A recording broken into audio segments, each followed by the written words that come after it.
तुम्हाला माहिती आहे का, भारतीय चित्रपटसृष्टीचा एक खरा शिल्पकार म्हणजे ज्यांना आपण बाबूराव पेंटर म्हणून ओळखतो.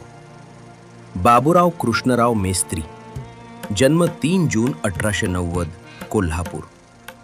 वडिलांचा सुतार लोहार व्यवसाय, पण त्यांना चित्रकला शिल्पकला आवडली.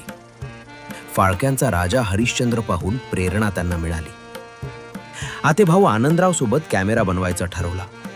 आनंदराव 1916 मध्ये गेल्यानंतर बाबूरावांनी विष्णुपंत दामले आणि सुतार मित्रांसोबत 2 वर्ष लेथ मशीनवर मेहनत घेतली आणि 1918 मध्ये भारताचा पहिला स्वदेशी मूव्हिंग पिक्चर कॅमेरा तयार केला. त्यानंतर महाराष्ट्र फिल्म कंपनी स्थापन केली. पहिला चित्रपट सैरंध्री. भारतात पहिल्यांदा सस्त्रियांनी अभिनेत्री म्हणून काम केले. लोकमान्य टिळकांनी सिनेमा केसरी ही उपाधी त्यांना दिली.